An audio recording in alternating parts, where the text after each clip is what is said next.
The one in charge, the one and only one. Could be only Kamet. Good morning, sir. Thank you. GM.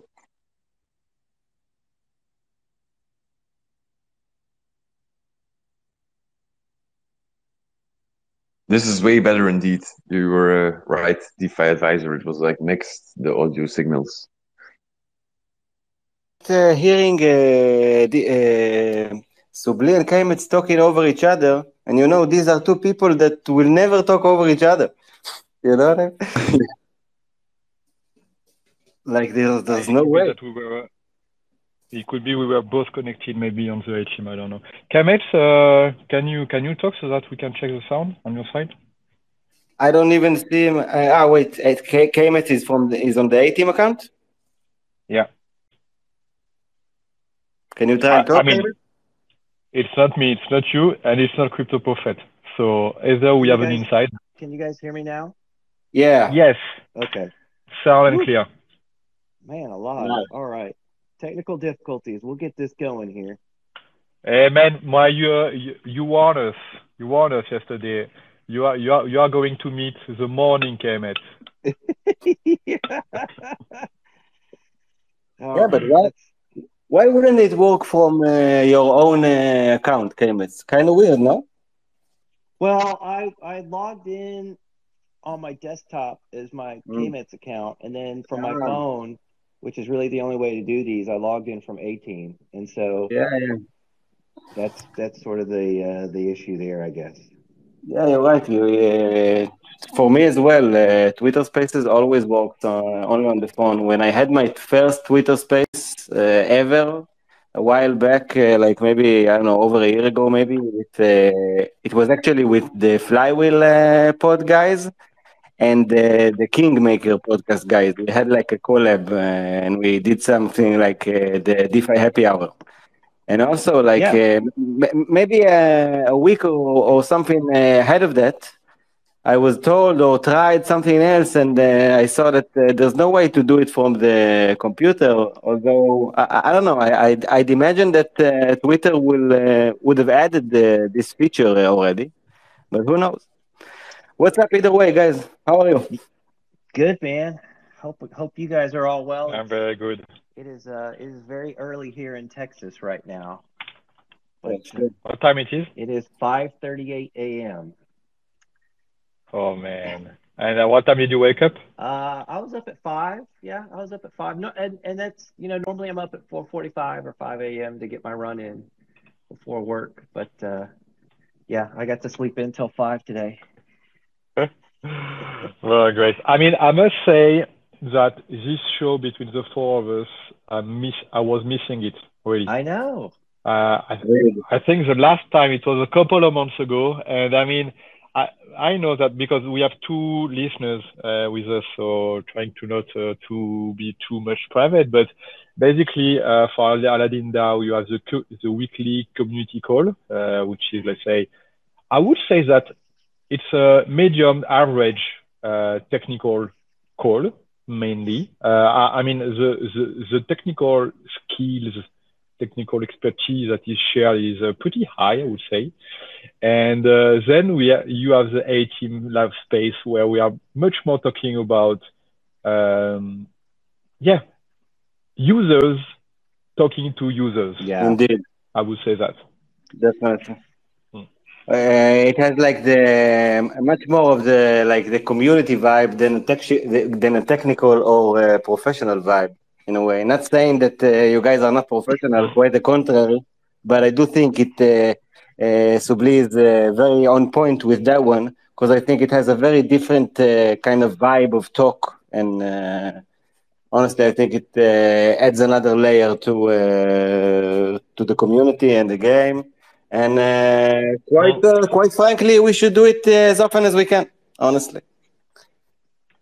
Yeah, and I mean, I have already my topic on top of my head. I'm trying to shut my mouth so that we can go through this 1 hour live all together.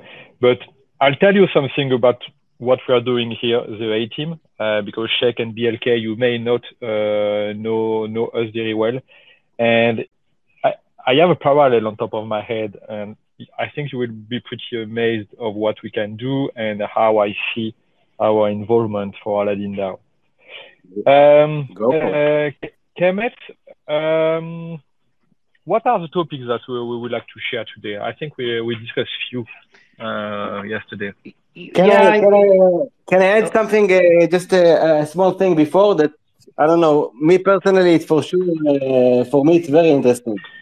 If you guys can say a few words on, because I think it's the first Twitter space that we're doing, for sure, just the four of us, that you two, Subli and Kemet, are officially core contributors of AladdinDao. This is a huge development. I personally didn't know it in advance. I only found out after the fact. And personally, from a community aspect, I was very excited about it and honestly very curious about how things went down. And if you guys want to share anything, for sure, feel free. Only if you want, of course. Yeah. No, I'm pretty happy to kind of share my experience, and then maybe Subli can as well. It's probably very similar. Yeah, it kind of came out of the blue for the most part.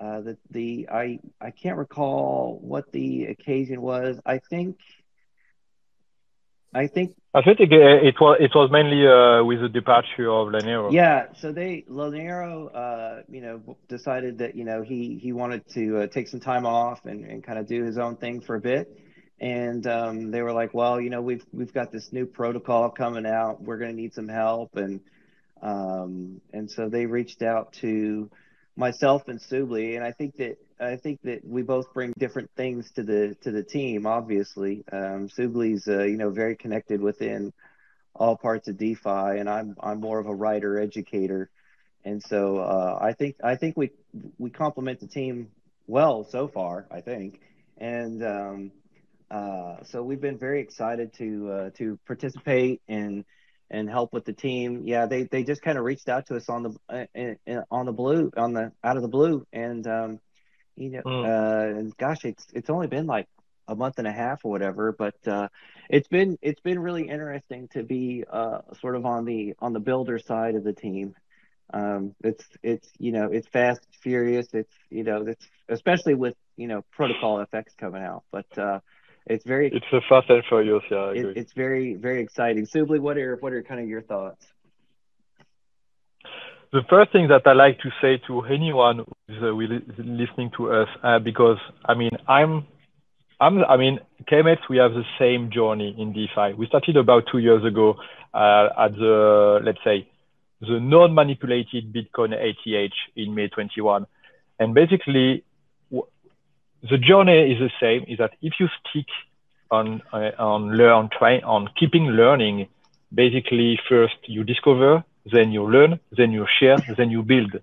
And after 2 years in crypto, having this opportunity to join a so smart team is really an honor for me, and I think same for you, Kemet. So this is the first thing I'd like to say, is that if you stick to crypto and you don't connect to the 100 or 1,000 projects that exist, but just keep focused on the project that you believe that will continue delivering, continue building, and you go on the Discord, you discuss alpha, you learn alpha, then you share alpha, most likely in the end, they will onboard you, because you know maybe as much as they are, as the team is knowing.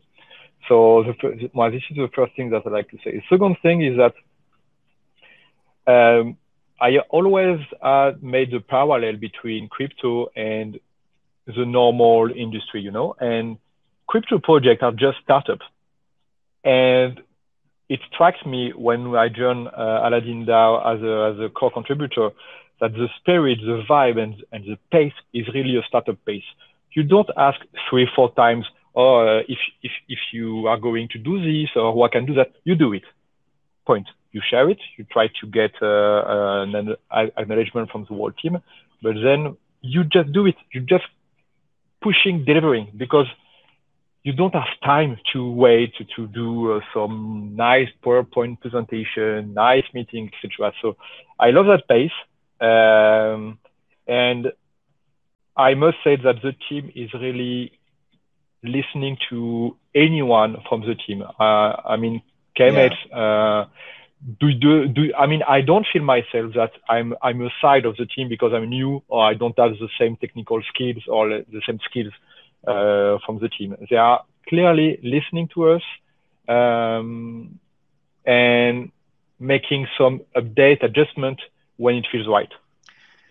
Yeah, I agree. The working with in a DeFi team, helping build a product, and granted, you know, neither Subli nor myself, you know, codes in Solidity or anything like that. We're offering ideas, we're offering you know, opportunities to, you know, help educate, participate in the community. You know, that's what we are as community organizers, and but you know, everyone has equal input, and the you know, one of the reasons I really like AladdinDao is it's a positive sum organization. You know, it's always been a very friendly, very inviting. You know, we want to be welcoming first, knowledgeable second, you know, caring about the community, and so you know, the team's no different with their team members, and so you know, Kruger and Charlene and Paul's and everyone's just been, you know, fantastic in terms of being supportive and, you know, kind of meeting us where we are and getting us up to speed. And, you know, fortunately, you know, we've hit the ground running, and, you know, we've got Protocol FX coming up.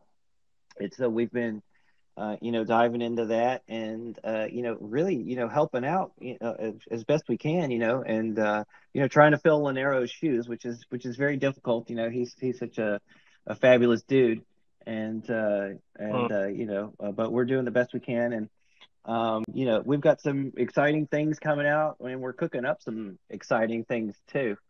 Yeah, trying to keep up with Charlene. Man, that is a brilliant, brilliant lady. Let me tell you. Holy smokes, man. She's got some really great ideas. And same thing with Kruger. He's probably one of the smartest people I've ever met in my life, and he talks fast. And he talks with a very high expertise in techniques. Yeah. Oh man, I mean, most of the time he's talking, I don't understand a shit what he's saying. I mean, I'm not that enough smart to understand it. Really. But they're great, you know, and so it's really cool. It's exactly, you know, kind of the situation you want, where you can jump in, you can contribute, and you can feel like you're part of the team. And you know, both Subli and I aren't full time or anything like that. We both have our day jobs, and so so it's kind of like you do it in your spare time when you can. You sneak off to the conference room to answer some, you know, Discord stuff, whatever, whenever you can or whatever. And so, so I, you know, or you wake up at 5:30 in the morning. So, but it's been great. It's been a lot of fun, and I'm enjoying it. And like I said, we've got some cool stuff coming up. We're excited to, you know, maybe share a little alpha or whatever with you guys. Yeah. And there's something that DeFi advisor, you're asking, what does it look internally? There's something that strikes me as well, is that after screening different projects since 2 years, what makes a project succeeding is, first of all, you have a product market fit. You have a real product that is sustainable for over more than one cycle, clearly. And you need connections. You need a relationship. You remember the live with K-mates and Lanero, so basically with AladdinDao, with Binance.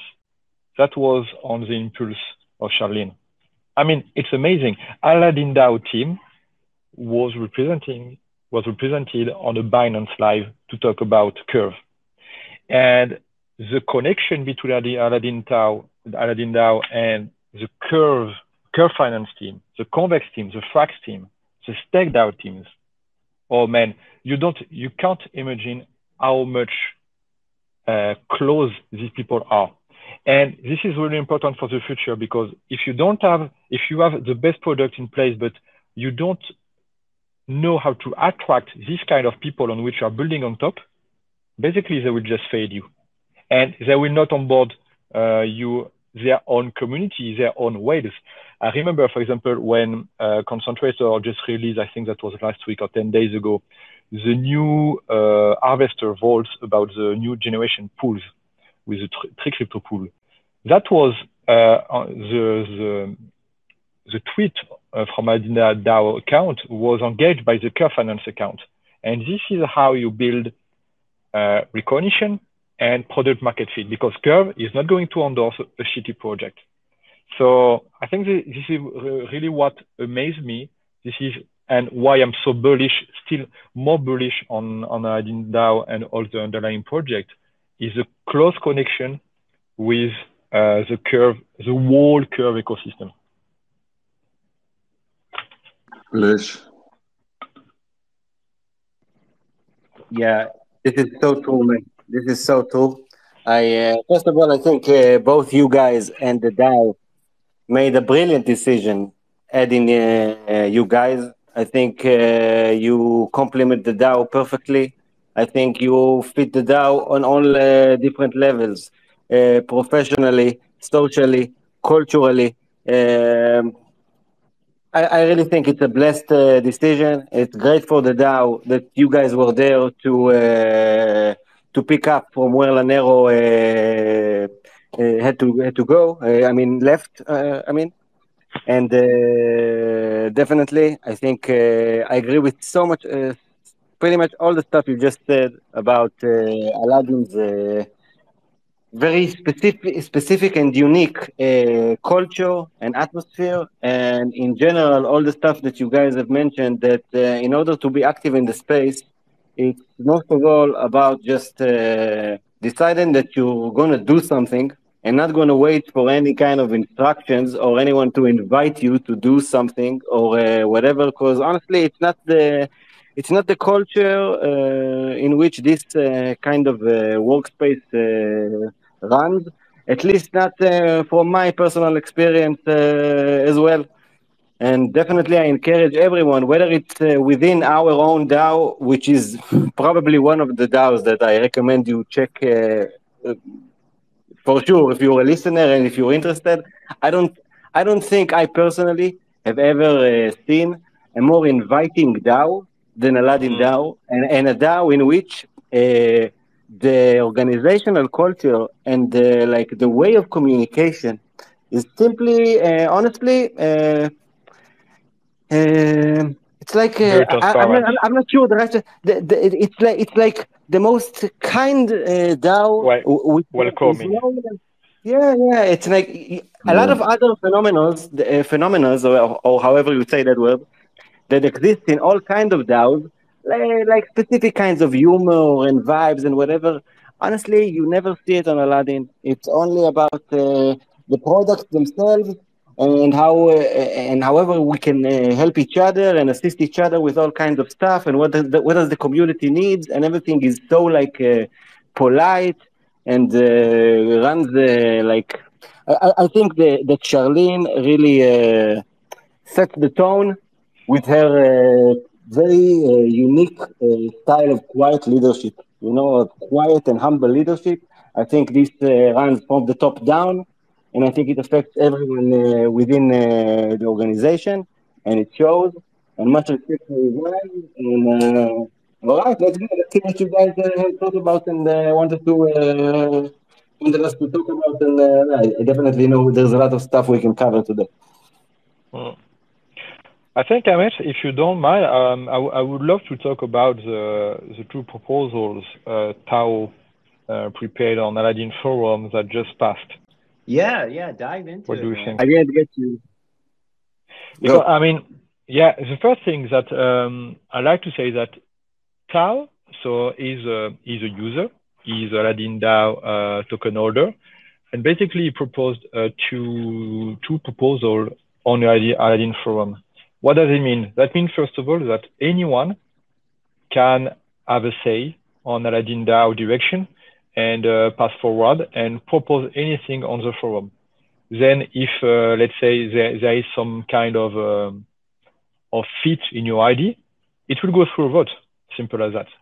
So basically, the two proposals that were really interesting, the first one was to propose a new tokenomics for ALD, which is the governance token of AladdinDao. And I think that was a hint by the team since maybe close to a year now.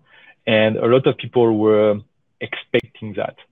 So just for this history, if I remember well, and Kamet, correct me if I'm wrong, AladdinDao token was launched right after the bull market, trying with a bonding system like AladdinDao. And basically, it wasn't, so the idea was to grow protocol on liquidity. And that wasn't very successful based on the reversal market that we faced at that time. So, I mean, there is kind of a staking contract where you earn a bit of inflation, but I mean, there was, except governance and voting, there was no other utility for this token. And as we all know, I mean, I'm a user in DeFi, and except maybe the optimism token where I feel there is a really use case for governance, on the other type of project, having a token with a sole governance, except like Curve or certain DEXs, it means, for me, it holds, that means that the token is holding little to no value. And DAO also proposed to share a part of the revenue to the token holders by implementing a vote escrow model on the AladdinDao token like Curve. And basically that was very well received by the whole community and it passed. So what does it mean? That means that the DAO took the decision to move to that new contract with this new VEILD token. And then it's, I mean, we just need time to develop and implement that.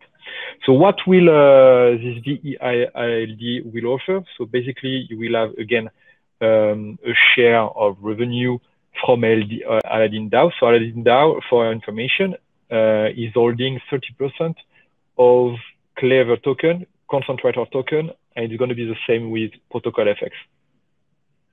And all the new protocols, because if you remember well, and I think that was one of your live guys, I think there were KMS and DeFi or maybe Crypto Prophet with Charlene. And I remember that she said that during this year, they would try to build 3 projects. So Yeah. Protocol FX is the first one. We may see a second one. About the third one, I still have no idea. But let's say that everything that the team is building, AladdinDao will have a share in this project. So it's a kind of meta governance token, ILD, if you want my user opinion. All right. The second thing that it will offer. So basically, trying to just read the proposal to make sure that I don't miss anything. Yeah, so we are going to reduce the staking APY, which is from 10 to 5%, and there will be the remaining 5% that we know that won't go to the staking contract, will go to a fund, an ecosystem investment fund. So it could be, I mean, we have no more information, Kamet and myself, on this one, but few people were asking, is AladdinDao investing in new projects? It's a good question. I mean, recently, AladdinDao hosted, that was Arcadia Finance, which is a margin trading decentralized protocol built on Ethereum and Optimism. And this kind of research meeting, they were used to do it during the past. So if you want my opinion, and this is what I have in mind since the beginning of the show, I don't know if you guys know New Order DAO. Yep, I know those. If you don't know, basically, well, you are not in DeFi. So New Order DAO is a DAO who incubated Redacted Cartel with a butterfly token. OXAMI, one of the smartest guy on earth as well, is part of the DAO. There are a few other projects that are really interesting. Y2K has been incubated by New Order DAO. There is Caviar AMM. I advise you guys to have a look at it. It's amazing. It's basically a Uni V3 DEX, but for NFT. It's just amazing. So it has been as well incubated by New Order DAO. And the DAO is pretty similar to what AladdinDao is trying to create, meaning that you have smart brain inside the team, inside the DAO, who either build a project or are joining forces with someone who is building a project. So I found this proposal to allocate a part of ALD emission to an investment fund really bullish for the DAO, really. I think. Go for it. Go. No. I think that was the main key takeaway from the proposal. What do you think about Crypto Prophet, about this move from AladdinDao? Yeah, I think it's logical. I think the biggest alpha was that there will be like more protocols. And yeah, I'm very excited for it because I think each protocol that gets added like puts extra value in the other ones. So yeah, very bullish actually. Should we maybe talk a bit about Protocol FX? Oh, all right. Yeah. We can twist our arm. Okay, if he pushes you like that, man, if he pushes you like that. I need me some alpha. I'm so bullish. Hey, I'm always up for talking about Protocol FX, man. It's going to be a badass protocol, man. We're really excited about it because it's been I assume everyone on the call knows what it is, but just very quickly, it's a protocol that takes ETH and splits it into two tokens. Basically, you have a low volatility token, FETH, which moves at 1/10 the price of ETH movements, and then XETH, which moves at basically it absorbs the rest of the volatility and it moves. It's basically like a leveraged future contract, a long leveraged future contract, and so it's magnified price movements for ETH, and so we've basically the white paper was released about a month ago, and the audit was finished last week, and it's been in testing for about I guess like 2 weeks today now, and really it's been working smoothly. It's a great looking protocol website, and a fairly simple and straightforward as far as user experience. But we've gotten some feedback from a lot of folks that have read the white paper, that have interacted with the protocol, other partnership teams in the Curve ecosystem. And the big thing that we heard, the team heard, was, hey, how come you guys aren't going to do LSDs? And I think that we took that to heart, because we were like, well, ideologically, everything's been driven by this risk of centralization, right? That's the whole driving factor for having Protocol FX anyway, is basically to avoid any sort of outside centralization risk. And the whole move for having native ETH was like, well, there won't be any, native ETH is, if you take that and you basically create a endogenous stablecoin with it, you completely avoid centralization risk. And we were like, this is like bulletproof. It's very similar to Liquidy's strategy, where you just take native ETH and you mint your tokens that way. And so it was like, hey, this is great. But the side effect of that is you miss out on sort of having this risk-free native yield from LSDs. And we talked about it internally, and one of the big things is LSDs they're huge now. I mean, Lido is so large that essentially they pose an existential threat to Ethereum. So if some stuff goes down with Lido and they have a bug, like, Ethereum has a problem. It's like that old saying, like, if you owe the bank $1 million, you have a problem. If you owe the bank $100 million, the bank has a problem. And so that's kind of where we are with Lido now in the Ethereum ecosystem. And so it was just kind of one of those deals. And not only that, but their liquidity throughout the DeFi ecosystem is immense, and they incentivize their liquidity. So and then you have like up and comers like FraxETH, which is also high yielding, incentivized liquidity. And so it was one of those deals where it was just like, what, you don't lose that much. You still avoid the exogenous centralized risk problem from regulations, legislation, banking issues, what have you. You sort of you miss out on that, but you still take on whatever sort of endogenous risks are exposed within Ethereum itself. And so we basically kind of did sort of the risk reward sort of balance of it, and the decision was like, you know what, it simplifies things from a risk management perspective within the protocol so much. And not only that, but it offers an additional source of yield for FX holders and VEFX token holders. And so we basically decided, you know what, we're just going to go ahead and we're going to skip V1 and we're just going to release with V2. So you can consider this, I guess, V2 of Protocol FX. When we released with the ability to have ETH LSDs as reserve ETH in the protocol. So the timeline for that, you're looking at probably about, like, I want to say, I think Kruger was saying yesterday it was about 6 weeks out. And then roughly, things can change and whatnot. But, it's exciting, man. And we're going to have an article coming out this week in the next issue of the A-Team newsletter. And so we'll dive into that a little bit. But yeah, we're really excited about it. It's a really positive move forward.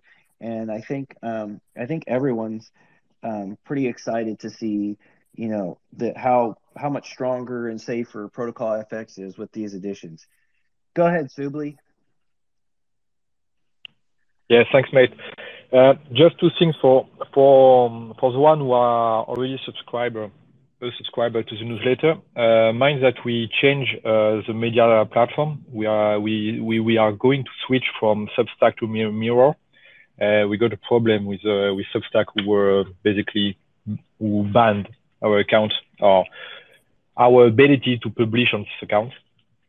So normally there is a kind of tip where we can upload the subscriber list or the subscriber mailing list back to Mirror. But anyway, just follow us on Twitter. We will publish that on our Twitter account, on the ATeam Twitter account, and as well on the AladdinDao Discord. That was the first thing. Coming back on what you say, Kamet, I know that there were a lot of discussion internally, as you said, and I think nobody can now overestimate or fade a liquid staking token. 2 months ago, I did an article. I wrote an article about liquid staking just after we got the Shanghai upgrade. So at that time, the share of ETH supply that was staked was about 15%, representing 18 million ETH token. Now I just opened up the dashboard. We are at 19%, plus 4%, with a total of ETH staked of 23 million. So in less than 2 months, we had 5 million ETH staked. It's up. You know what the price of ETH? Let's say it's 2,000. We are close to 2,000 anyway. Basically, it's so 5,000. Are we talking about 10 billion that has been staked on the Bitcoin chain? I think my math are quite good. So basically, we have 5 billion of digital assets staked on the Ethereum mainnet, and this is amazing. And the pace is really, I think, it's going much faster than anyone was thinking. So today, building a project without integrating a liquid staking token, I don't want to say it's a mistake, but you are not grabbing the whole opportunities that offer DeFi. It's like, for me, a DEX who is not building a solidly fork or this kind of model with typical liquidity mining. It's over. It has been overused, and it's not efficient. So, as Kamel said, I think it's a great move. So Kmate wrote an article about it, and basically the main key takeaway of that, even if we're talking a bit more of centralization risk and smart contract risk, but basically it makes the protocol much more efficient in terms of liquidation. So of course, so as Kmate said, there is a XETH token, which is a leverage position at zero cost, because there is no funding rate like if you are using perp. I mean, if you are a standard user of GMX, you know how costly it could be to keep an open position for a month or two. And you don't risk as a user, you don't risk any liquidation. However, there is a kind of it's a common, let's say, this is a whirlpool of XETH that is inside, let's say, inside the protocol, where the protocol has a risk of has different threshold for risk management, and this is when you reach this certain threshold where a part of XETH is going to be liquidated. Am I wrong, Kmate, so when I'm saying that? Because I know that you're the master about FX. Yeah. So the liquidation. Yeah. So once for those that kind of the high overview of protocol FX, you can think of XETH as acting as like a protective coating around FETH. The analogy, I kind of want to write an article on it, but the analogy that I think of is if you had like a space station and it was powered by solar panels, and on Star Trek they're always like shields up, to like protect them from damage. And so like you can imagine like XETH is like the shields up, and it's powered by these solar panels, which is like the price of ETH.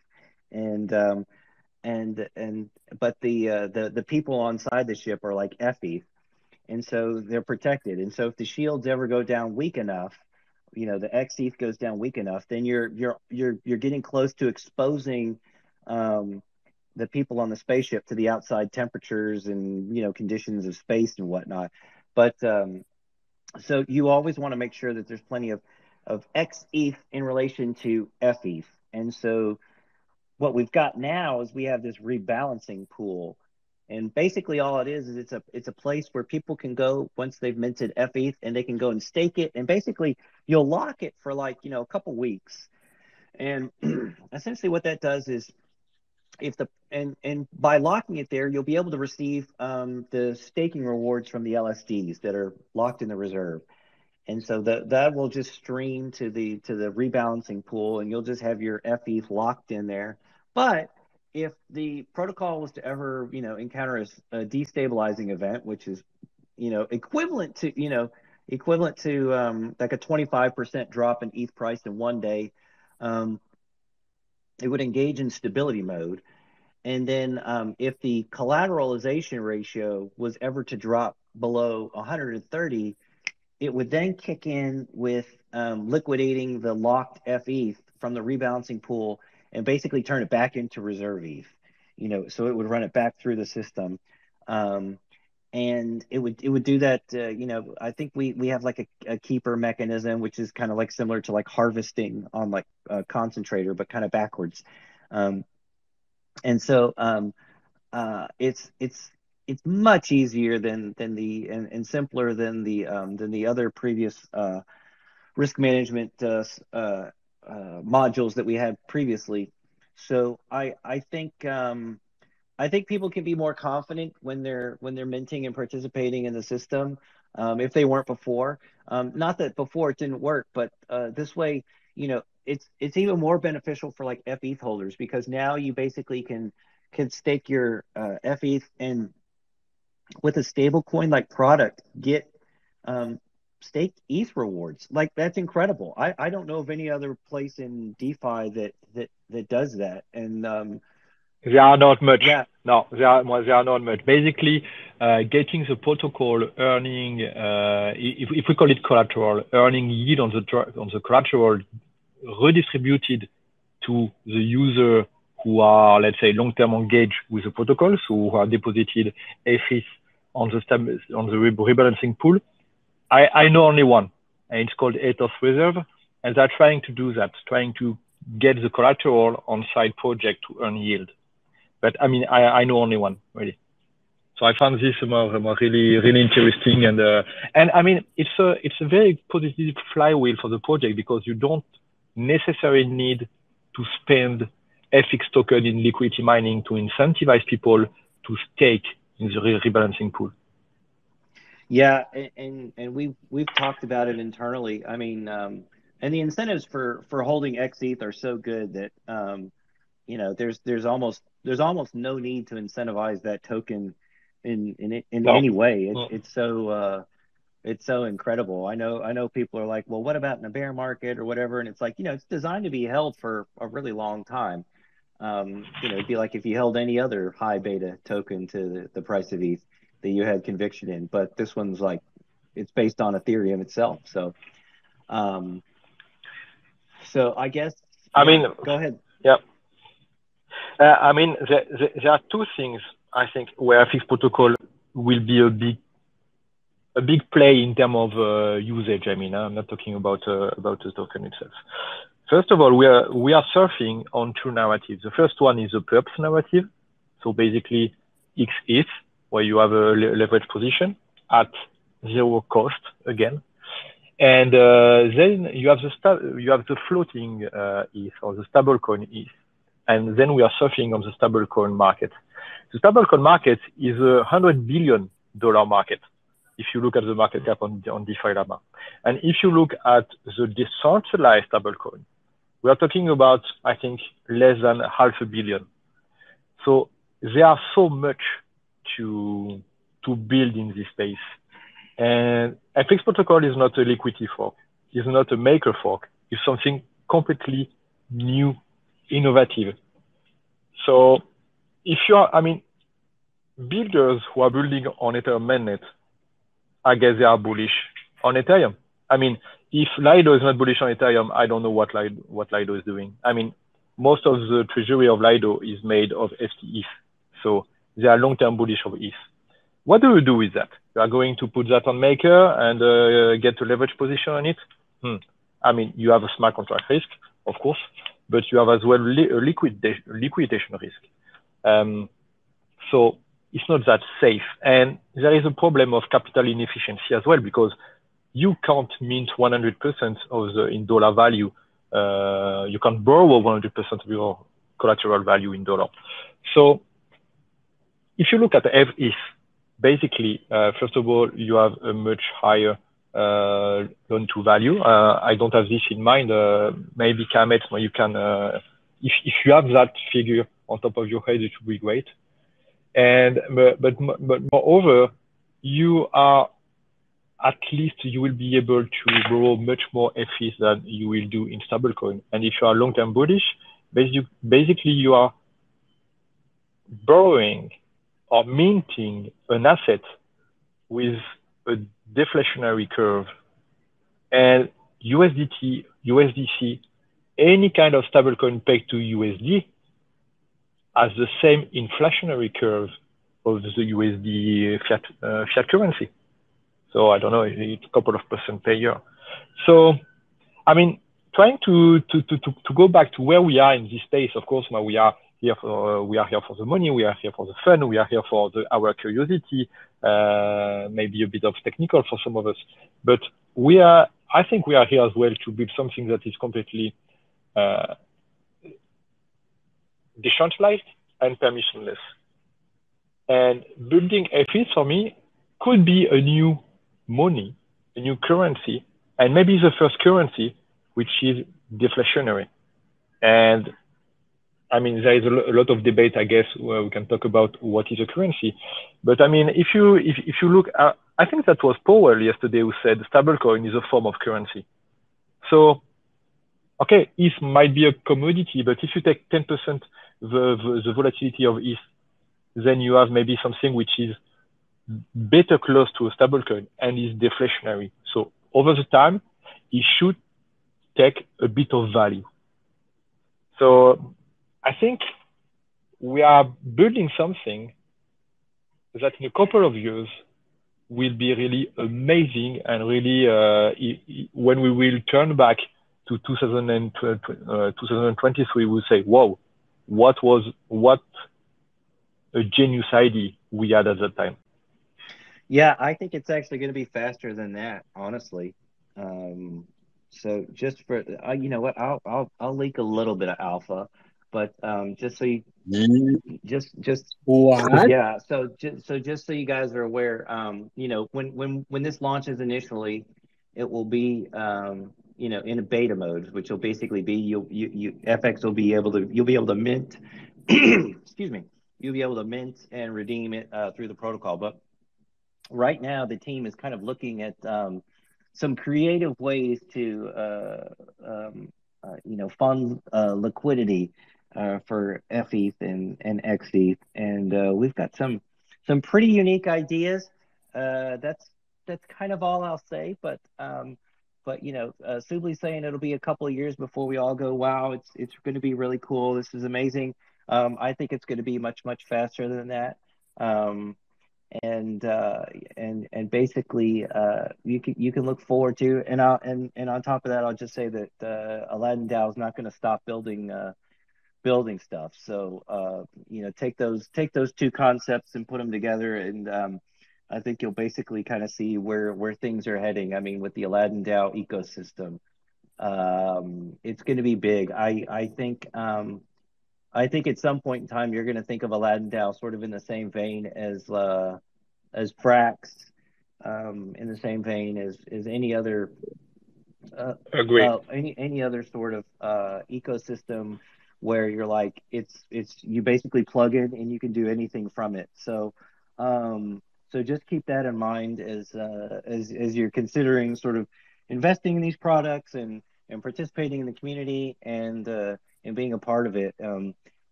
AladdinDao has very large ambitions, and they're not going to back off from that. So yeah. So DeFi Advisor, what you got, man? What I was, you know, it's very exciting hearing both of you guys' perspective on FX following Prophet's question. And honestly, I'm very curious to also next listen to some of Prophet's own perspective on it. I'm sure he has some of his own thoughts on it. What I actually wanted to ask are mostly one thing. Especially now, when you say that all these LSDs are fair play in this FX protocol V2, V1 that turned into V2, or V2 that turned into V1. How much of the activity or volume, or I don't know the exact word, is going to be, in your mind, DAO to DAO compared to just individual users or even whales leveraging FX for their own good? Like, how do we as a DAO and the team and whatever, how do we attract true DAO capital to actually be used within FX protocol? Because I think these are exactly the things that both hold quite a big opportunity because of the amount of all kinds of different LSDs that the different DAOs within the ecosystem, within the Curve ecosystem especially, and even outside of it hold. And it's kind of, it's a lot of capital waiting waiting to see who does what with it. And for me, like, how big of a narrative do you think this is going to play within FX, the DAO to DAO activity compared to the individual activity? Clement, if you don't mind, I can answer that one. Go for it. So, I mean, it's a great question, DeFi Advisor, because it's basically one of the discussion we had since we joined AladdinDao. So Charlene told us something really interesting. If you take Yuan Finance, I mean, there is no need to present Yuan anymore. If you take Yuan Finance and Concentrator, which are both yield optimizers, basically Yuan has the same TVL of individuals as Concentrator. what Yearn has that we don't have is DAO capital, or let's say projects who are plugging into us. And this is one of the things that we are trying to, what we are going to invest in terms of energy, because building product market fit is great, but you need to attract liquidity. To attract liquidity, you need to plug into the DeFi composability. So there are few, we can list a few things, but there are few trends we're going to look at. We're going to look at for treasury of specific DAOs, first of all, who has maybe a curve or stablecoin, and they could, instead of keeping these tokens, these assets, either in the wallet, they could farm it into a blue chip token, like ACRV, for example, or AFXS, or ASD-CRV, which is a wrapper from StakeDAO. And we are going as well to investigate the possibility to plug into lending protocols